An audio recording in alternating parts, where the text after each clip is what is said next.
Quando os primeiros humanos caminhavam sobre a Terra, o perigo fazia parte do dia a dia. Fome, predadores e doenças eram comuns. A única proteção que tinham em mente era não caçar à noite e sempre ficarem juntos. O tempo passou e o homem foi para o topo da cadeia alimentar. Criamos organizações para proteger a espécie. Vivemos em uma sociedade moderna, mas ainda assim há a sensação de que precisamos cada vez mais nos proteger, criando muros e aparatos para nossa segurança, e prisões para manter aqueles que cometeram um erro perante a sociedade. Aplicamos-as quando necessário, e com os avanços tecnológicos, os aparatos de segurança foram evoluindo e com ela casas tornaram-se verdadeiras fortalezas. Hoje, o aprisionamento da sociedade é discutido por filósofos modernos, historiadores, especialistas em segurança, advogados e a sociedade como um todo discute-se sobre as implicações desses aparatos e de como devemos lidar com isso.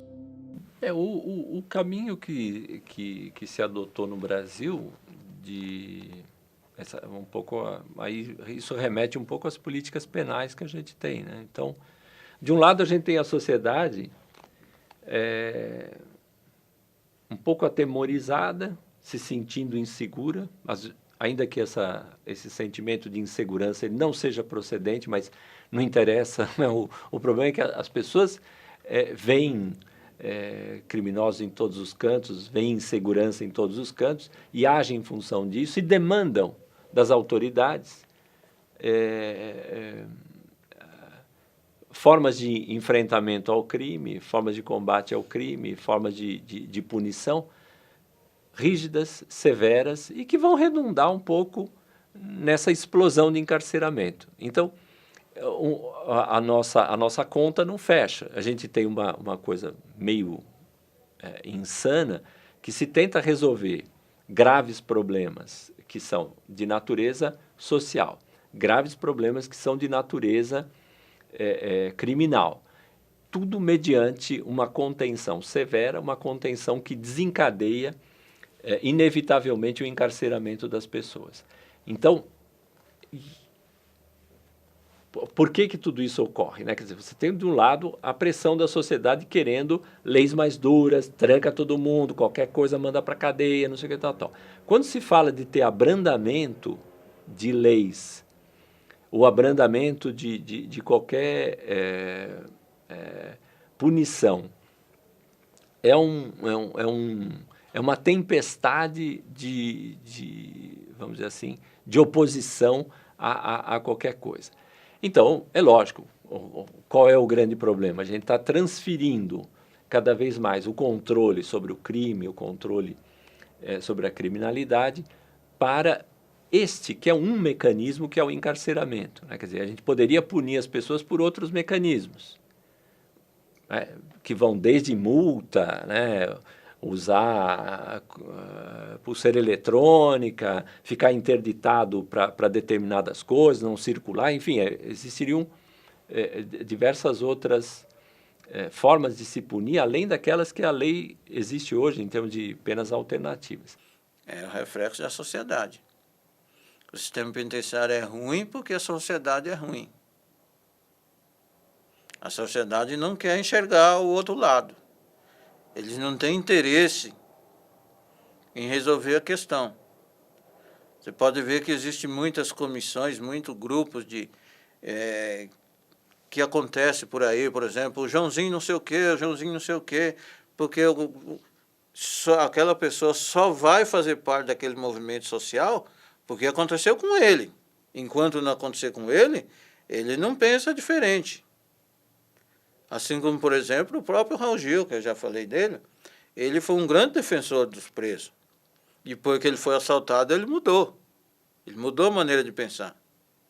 Assim, a maior parte das pessoas de bem, que tem dinheiro, também pensa assim, eu não estou sendo afetado.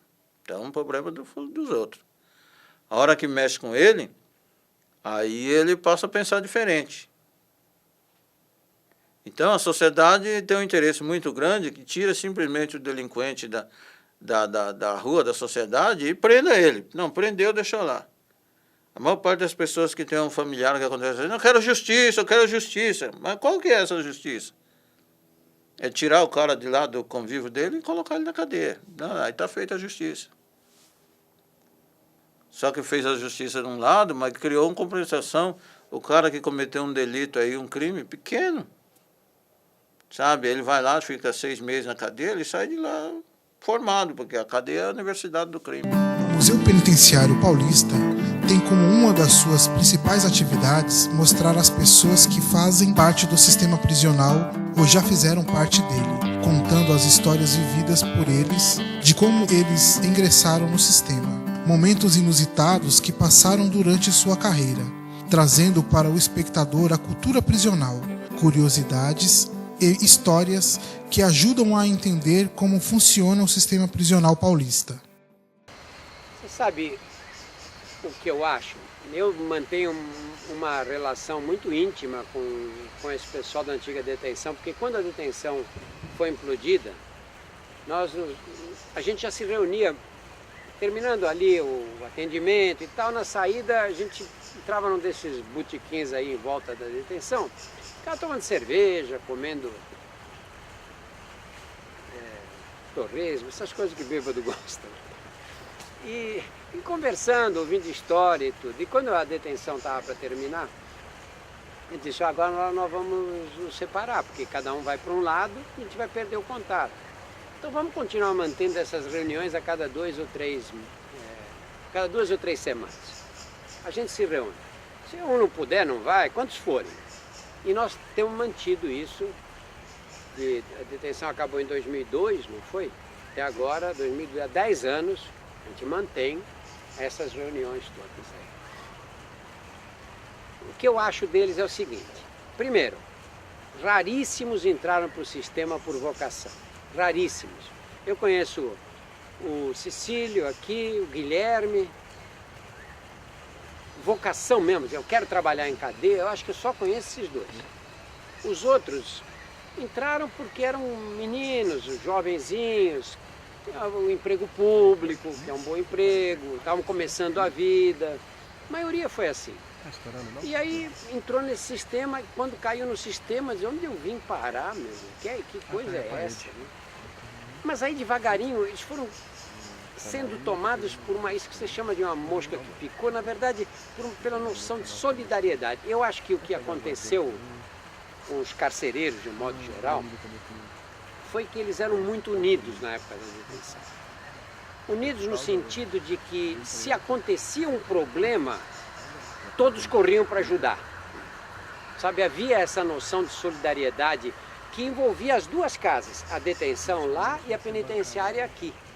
Estourava um problema na penitenciária, eles atravessavam, não tinha obrigação nenhuma, eles vinham para cá para ajudar os colegas. E eu acho que isso criou um tipo de solidariedade semelhante àquela que os soldados têm na guerra. Você vê essas coisas, nós no Brasil não tivemos guerra, né? Mas você vê nos filmes, essa coisa do companheirismo, né? Porque eu acho que você cria essa solidariedade quando a vida de um depende da vida do outro. E isso na detenção era muito claro, estavam ali, de repente um era tomado como refém, ficava com a faca espetada embaixo do queixo. E aí ele dependia como os colegas iam agir para tirá-lo daquela situação. E aí, o que acontecia depois disso? Ele ficava em dívida com os outros. Não uma dívida que precisava ser cobrada, mas ele se sentia em dívida. E aí ele também, quando os outros estavam em situação difícil, ele ia se entregar. Eu acho que isso criou uma rede de colaboração em que eles podiam se desentender, um falar mal do outro e tudo, mas na hora que acontecia alguma coisa, eles estavam todos juntos. Eu acho que talvez é isso que eles se refiram.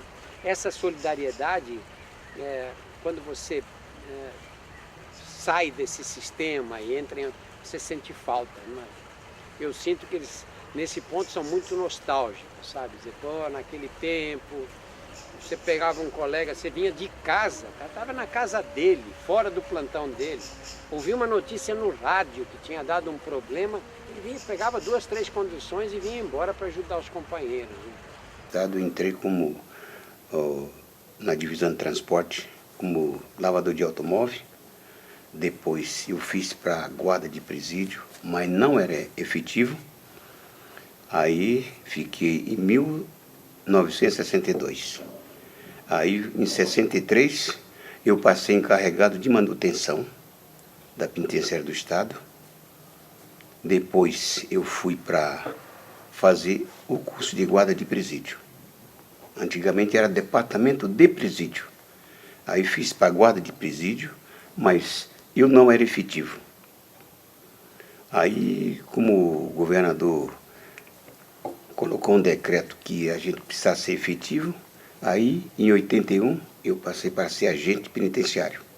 É a mesma função, carcereiro e agente penitenciário é a mesma função, não tem diferença nenhuma, só mudou de nome. E eu fui para a casa de detenção. A segurança era da segurança pública, o presídio. Aí eu fiz o curso para a casa de detenção. E aí fiquei 20 anos na casa de detenção. E depois, em 96, eu requeri meus tempos de casa, o lugar que eu passei, Palácio do Governo, tempo do Laudo Natel, passei coordenadoria dos presídios, departamento de presídio, o departamento de presídio era Barão de Itapetininga. Eu passei por esse departamento, depois eu fiquei emprestado 1 ano na Polícia Federal, lá na Itacolomi, depois voltei para a casa de detenção, aí pediram de novo eu para o Fórum da Justiça Federal. Aí fiquei 1 ano com o doutor José Fernandes, sendo motorista dele. Depois o José Fernandes saiu, eu voltei para a casa de detenção, aí eu fui trabalhar nos pavilhões.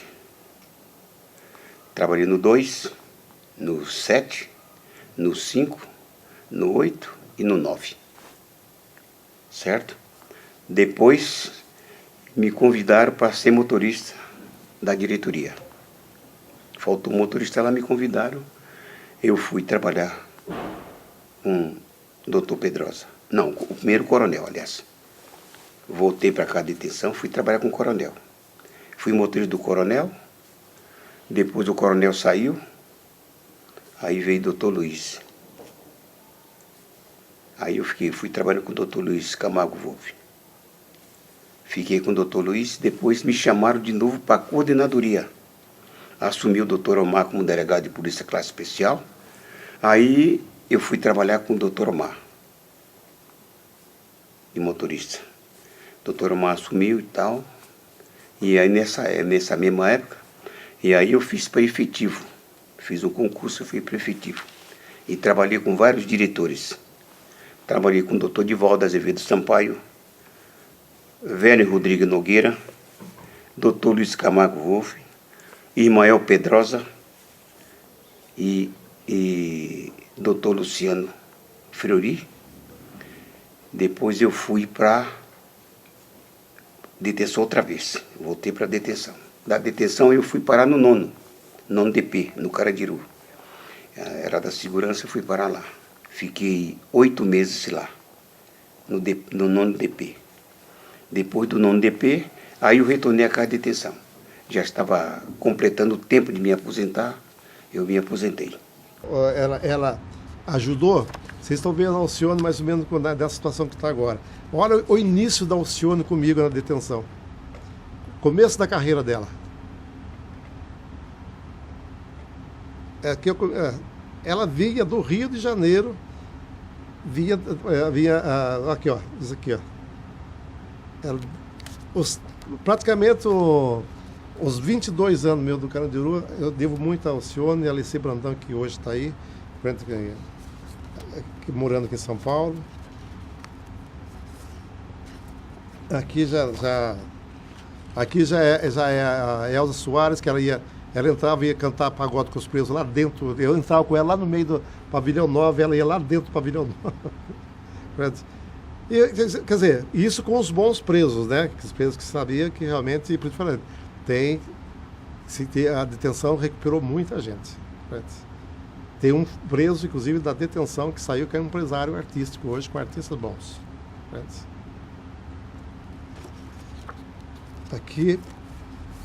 Aqui é uma parte do pátio com o show, da quantidade de gente que tinha.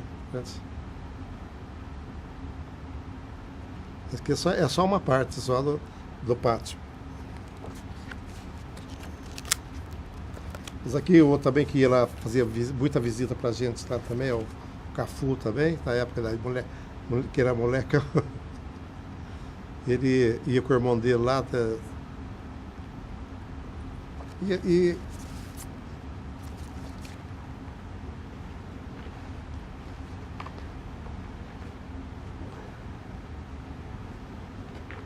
Apesar que eu não deixei, eu não separei nada, porque isso aqui tá tudo, passei, né, para o trabalho de vocês lá, que eu acabei emprestando, né?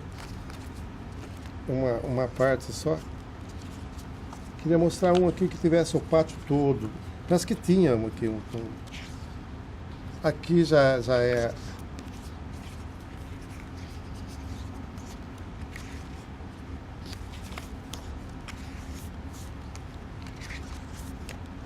Aqui, ó. Aqui é o senhor nas celas, dentro da cela com os presos aqui.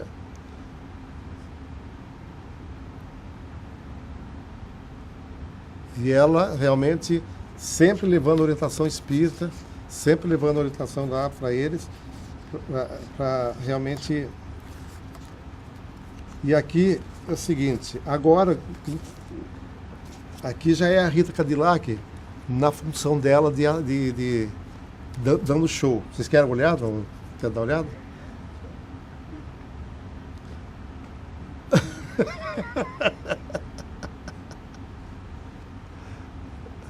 Aqui tinha o seguinte, aqui a Rita, ela dava o show lá e ela chamava o preso para dançar com ela no palco, para brincar com ela, como ela faz nos shows, né?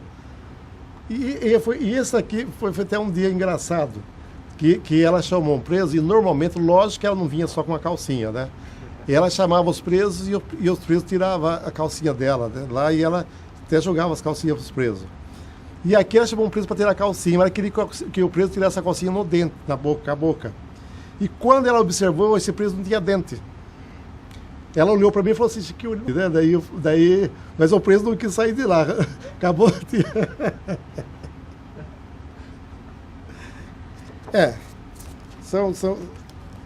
São coisas que detenção lá realmente tinha de tudo, né? Ali tinha de tudo. Tinha missa, tinha show, tinha... Penitenciária de Presidente Bernardes. Situada na rodovia Raposo Tavares, quilômetro 586, a Penitenciária de Presidente Bernardes foi criada através do Decreto 28.533, de 30/6/1988, destinada ao cumprimento de penas privativas de liberdade por presos do sexo masculino, com capacidade inicial para abrigar 538 sentenciados, sendo inaugurada oficialmente em 16/11/1990. Durante o ano de 2010, foi submetida a obras de reforma, ampliação e adequação do prédio, atingindo atualmente capacidade para alojar 1.176 reclusos. Construída no modelo Espinha de Peixe, a unidade prisional se caracteriza por acolher sentenciados de média e alta periculosidade, predominando aqueles condenados por roubo, latrocínio, sequestro, tráfico de drogas, o que justifica as inúmeras rebeliões registradas em tempos passados. Com o advento da Lei 12.843 de 2008, de 26/3/2008, a unidade passou a ser denominada Penitenciária Silvio Yoshihiko Inohara de Presidente Bernardes. Recentemente, em 22/8/2014, foi inaugurado a ala de progressão penitenciária anexa a esta unidade, com capacidade para abrigar 204 presos em cumprimento de pena no regime semiaberto, tendo como dos objetivos proporcionar caráter mais humano ao cumprimento de pena, visando a ressocialização e a reintegração do preso à sociedade. Atualmente, a unidade está provida de uma sala de leitura com cerca de 7.000 exemplares à disposição dos presos, 5 salas de aula, sendo que 4 são usadas em parceria com a Secretaria de Educação, Ensino Fundamental e Médio, e uma utilizada pela Fundação Professor Dr. Manuel Pedro Pimentel FUNAP. Para os cursos profissionalizantes, bem como para o desenvolvimento de uma atividade da própria Fundação chamada Programa de Educação para o Trabalho, PET, que é desenvolvido por monitor orientador da FUNAP e monitores presos, sendo que aproximadamente 100 sentenciados exercem atividades de estudo. Há ainda 2 pavilhões trabalhando, onde no primeiro se desenvolve a confecção de cadeiras e no segundo a confecção de sacolas. No geral, cerca de 401 sentenciados desenvolvem atividades laborterápicas. Funciona ainda na unidade uma oficina onde são produzidas peças e equipamentos utilizados no processo de automatização de portas das unidades prisionais. Na área externa da unidade são desenvolvidas vários projetos, como a plantação de hortaliças e a criação de suínos, que completam a alimentação servida aos reclusos, entre outros. A exposição é dedicada à história da principal prisão política da Rússia czarista, prisão Trubetskoy Bastion, construída no território da fortaleza Paulo e Pedro, nos anos 1870-1872, pelo engenheiro Kap Andreev e Ma Paspiskina. Os presos estavam sob o controle de órgão supremo da investigação política russa, 3ª Divisão, mais tarde o Departamento de Polícia.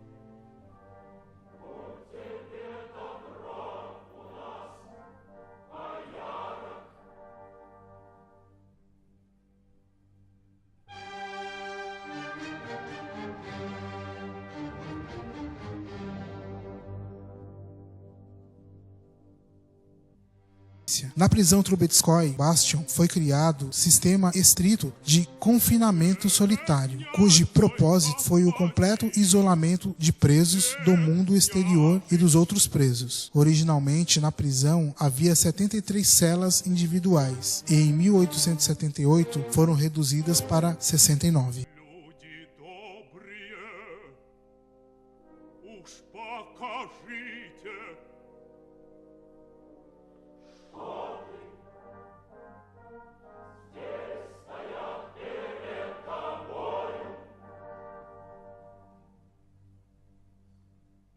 Durante a existência da prisão, passaram por ela mais de 1.000 prisioneiros. Ali foram presos muitos líderes políticos, artistas e escritores como Piotr Kropotkin e os escritores Fyodor Dostoiévski, Maxim Gorky, além de Leon Trotsky e Al Parvus. Oficialmente, a prisão Trubetskoy foi fechada em março de 1918, mas apesar disso, o edifício foi utilizado para fins de prisão até 1921. Seus últimos prisioneiros eram membros da rebelião de Kronstadt.